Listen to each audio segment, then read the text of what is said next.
주일 말씀과 어제 말씀을 통해서 우리는 성령 하나님이 우리와 함께 하시며 하실 수 있는 것들을 알게 되었습니다. 먼저 하나님을 우리의 주라 고백할 수 있는 것도 우리 주님께서 약속하신 성령님의 역사입니다. 오늘 본문 8절과 읽진 않았지만 그 앞 7절은 우리 각자에게 그리스도의 선물의 은혜를 주셨다고 말하고 있습니다.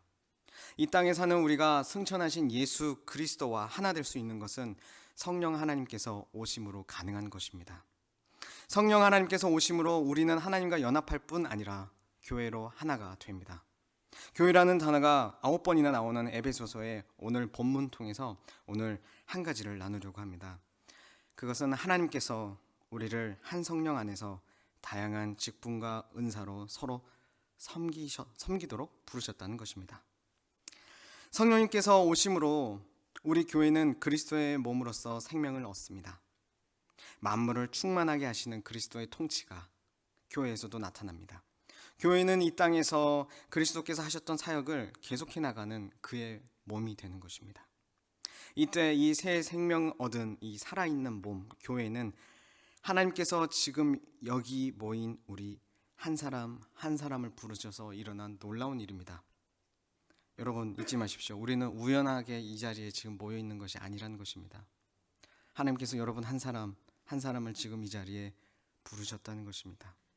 그리스도의 몸으로서 말입니다.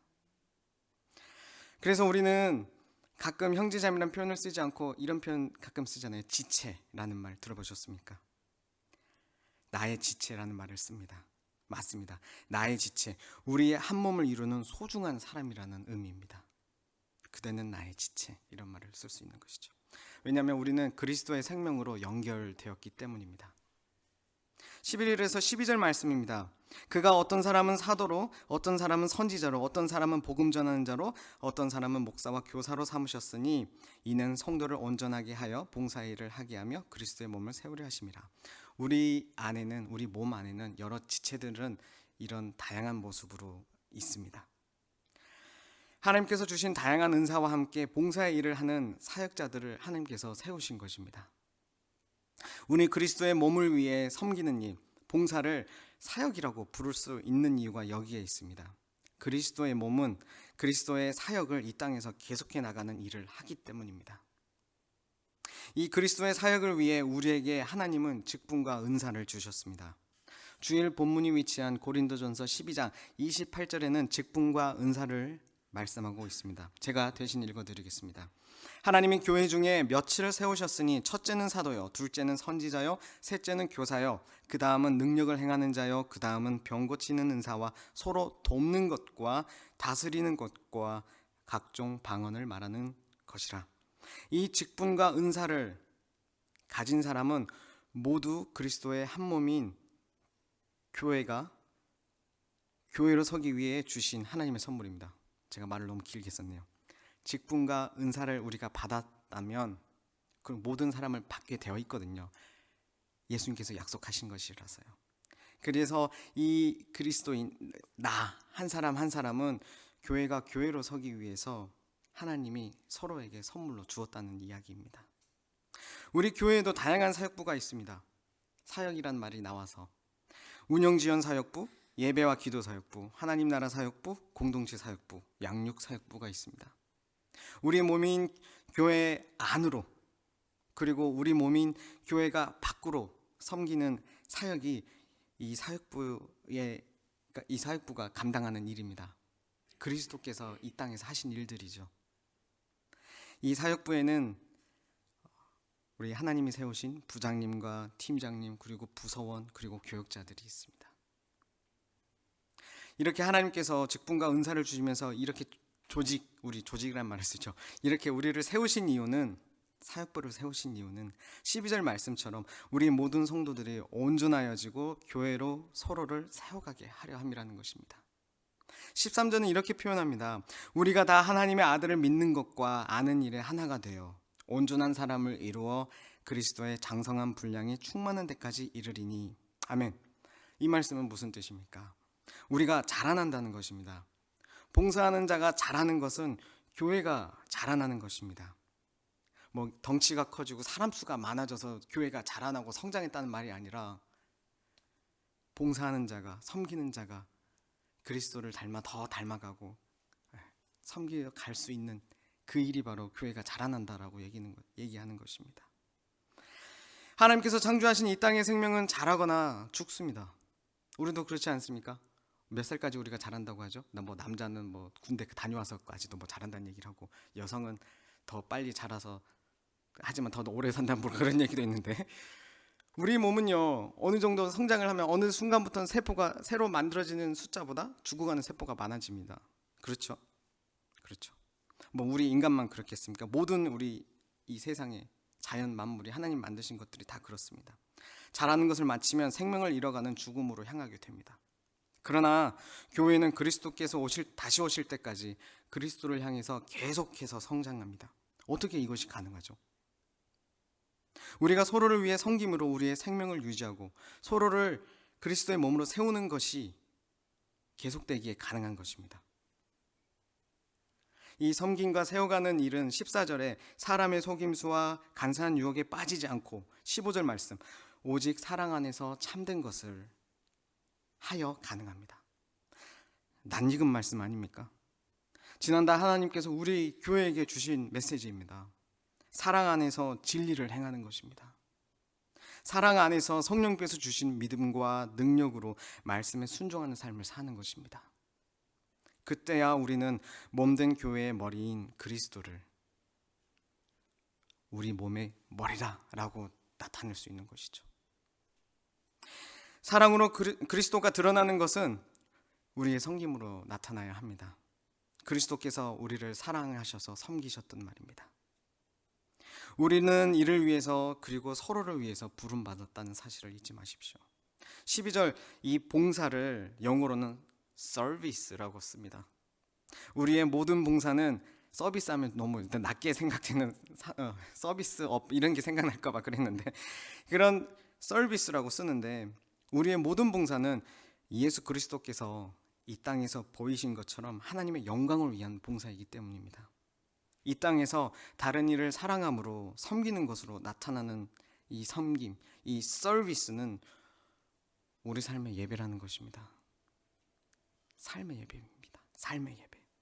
그런데 제 안에 복라벨 들어보셨습니까? 복라벨 제가 만들어 봤습니다. 봉사 앤 라이프 밸런스. 이걸 바랬습니다. 웃으시기를. 아침만에 너무 굳어 계시니까 이 복라벨을 주장하는 제가 있음을 발견합니다. 우리 그러지 않나요? 교회 섬기는 것도 좋지만 내 개인적인 삶에는 신경을 못 쓰는 것 같은 마음에 좀 서운하고 좀 뭔가 아쉽고 뭔가 힘든 그런 무거운 마음이 드는 것. 그래서 마음이 어려워지고 내년도 봉사를 해야 될까 말아야 될까 이런. 복라벨이 잘 안 지켜지는 거라고 생각이 드는 순간이 있죠. 이때 불평하게 되고 불만스럽게 됩니다. 근데 우리 이때 한번 스스로를 점검해 보길 원합니다. 그리스도의 사랑으로 채워져야 할 내 삶에 사랑과 은혜가 떨어지지 않았는지, 내 삶의 원동력이신 그리스도께서 주시는 그 은혜와 사랑이 보다 다른 것들을 내가 하면서 찾고 구하고 있지는 않은지 말입니다. 여러분, 은혜와 사랑으로 그리스도의 몸을 섬기지 않으면 여러분 가장 가까이에서 자녀들이 우리의 배우자가 먼저 눈치챕니다. 그리고 자녀들은 오해합니다. 하나님을 위해 사는 건 힘든 거구나. 하나님이 힘이 되시는 것이 아니라 짐이 되시는 거구나. 이렇게 오해할 수도 있다는 것입니다. 저도 많이 반성합니다. 바쁘다, 할 일이 많다는 말을 하면서 상대적으로 기쁘다, 행복하다는 말을 별로 못했습니다. 재밌는 건 무엇인지 아세요? 다른 목사 동기 모임을 월요일에 했었는데 그런 사역자들의 모임에 가서는 저는 이렇게 얘기하거든요. 너무 행복하다, 사역해서 행복하다, 기쁘다. 근데 집에 와서 아이들에게 보이는 태도는 아빠 이거 해야 돼, 저거 해야 돼 하면서 뭔가 바쁜 아빠,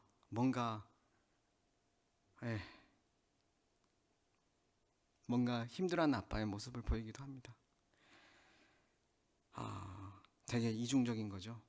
다른 사역자들에게는 나 행복한 거 사실이거든요. 저 기쁜 거 사실입니다.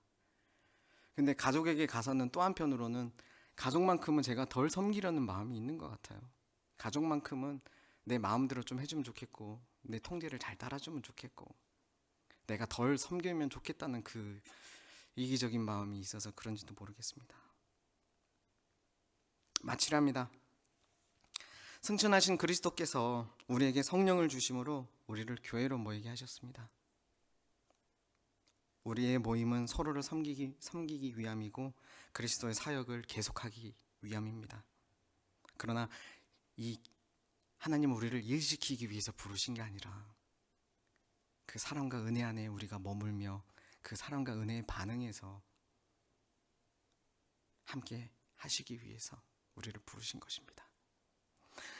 우리의 섬김으로 인해서 우리는 더 하나님의 사랑과 은혜를 경험하도록 하나님은 그렇게 설계하셨습니다. 우리의 직분과 은사에 따른 부르심을 기억하십시오. 그러나 오늘 이 자리에서 머리로는 이해가 되어도 정말 우리는 사랑도 부족하고 죄 가운데 살아갑니다. 특히 집에 가서 제 모습을 말씀드렸죠. 그런데 이때 우리 삶에, 내 삶에 주시며 교회의 머리 되신 그리스도처럼 살아갈 수 없다는 것을 더 깨달으십시오. 더. 그러나 오늘 이 자리에 나오신 것처럼 이 말씀을 붙드십시오. 그리고 기도하십시오. 16절은 이렇게 얘기합니다. 그에게서 온몸이 각 마디를 통하여 도움을 받음으로 연결되고 결합되어 각 지체의 분량대로 역사하여 그 몸을 자라게 하며 사랑 안에서 스스로 세우느니라. 내가 아닌 그에게서 시작합니다. 그에게서. 예수님은 성령님을 통해 우리에게 은사와 감당할 수 있는 힘을 주십니다. 이번 주 화요일 아침 말씀 기억하시나요? 베드로전서 4장 11절 말씀. 만일 누가 말하려면 하나님의 말씀을 하는 것 같이 하고 누가 봉사하려면 하나님이 공급하신 힘으로 하는 것 같이 하라. 이는 범사의 예수 그리스도로 말미암아 하나님이 영광을 받으시게 하려 함이니 그에게 영광과 권능이 세세에 무궁하도록 있느니라. 아멘. 우리는 그리스도처럼 섬김의 자리로 가서 성령의 능력과 은사를 구하면 됩니다. 우리는 구하면 됩니다. 그에게서부터 그것이 옵니다. 하나님이 주십니다. 그러니까 우리는 구하면 됩니다. 약속을 붙들고 말이죠. 믿음으로 말이죠. 그 믿음, 그 약속의 말씀 우리 성령님께서 주십니다.